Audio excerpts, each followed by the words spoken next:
ಕ್ರಿಶ್ಚಿಯನ್ನರ ಕೈಯಲ್ಲಿ ಈ ಬೈಬಲ್ ಅನ್ನ ನೋಡಿದ ತಕ್ಷಣ ಪ್ರತಿಯೊಬ್ಬರು ನಮಗೆ ಹೇಳುವಂತದ್ದು ಇವರು ಮತಾಂತರ ಮಾಡ್ತಾ ಇದ್ದಾರೆ ಅಂತ. ವಾಸ್ತವ ಏನಂದ್ರೆ ಇಲ್ಲಿ ಯಾರು ಯಾರನ್ನು ಕೂಡ ಮತಾಂತರ ಮಾಡ್ತಾ ಇಲ್ಲ. ಬದಲಾಗಿ ಸತ್ಯವೇದ ಏನಿದೆ, ಈ ಬೈಬಲ್ ಏನಿದೆ, ಯಾರನ್ನು ಕೂಡ ಮತಾಂತರ ಮಾಡುವುದಿಲ್ಲ.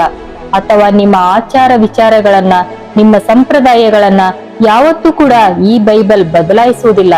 ಯಾಕಂದ್ರೆ ಯಾವುದೇ ಆಚಾರ ವಿಚಾರಗಳು, ಸಂಪ್ರದಾಯಗಳು ಒಬ್ಬ ಸುಳ್ಳನನ್ನ, ಒಬ್ಬ ಕಳ್ಳನನ್ನ, ಒಬ್ಬ ಕುಡುಕನನ್ನ ಅಥವಾ ಒಬ್ಬ ಕೊಲೆಗಾರನನ್ನ ಬದಲಾಯಿಸುವುದಕ್ಕೆ ಸಾಧ್ಯವಿಲ್ಲ.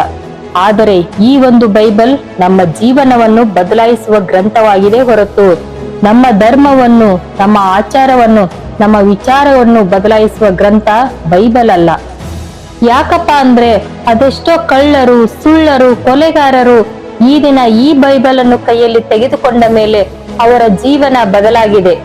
ಜೀವನವನ್ನು ಬದಲಾಯಿಸುವ ವಾರ್ತೆ ಮಾತ್ರ ಈ ಬೈಬಲ್ನ ಒಳಗಡೆ ಇದೆ ಹೊರತು ನಿಮ್ಮ ಧರ್ಮವನ್ನು, ಆಚಾರವನ್ನು ಬದಲಾಯಿಸುವ ವಾರ್ತೆ ಅಲ್ಲ.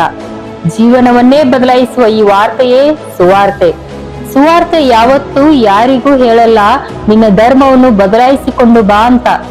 ಸುವಾರ್ತೆ ಯಾವತ್ತೂ ಹೇಳಲ್ಲ ನಿನ್ನ ಆಚಾರ ವಿಚಾರಗಳನ್ನ ಬದಲಾಯಿಸಿಕೊಂಡು ಬಾ ಅಂತ.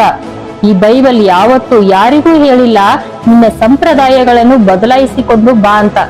ವಿಶೇಷವಾಗಿ ಬೈಬಲ್ ಹೇಳುತ್ತಿದೆ ನಿನ್ನ ಜೀವನವನ್ನು ಬದಲಾಯಿಸಿಕೋ ಎಂಬುದಾಗಿ. ಬೈಬಲ್ ಯಾವುದೇ ಧರ್ಮವನ್ನು ಬದಲಾಯಿಸುವ ಗ್ರಂಥ ಅಲ್ಲ, ಬದಲಾಗಿ ನಮ್ಮ ಜೀವನವನ್ನೇ ಬದಲಾಯಿಸುವ ಗ್ರಂಥವಾಗಿದೆ. That is Bible.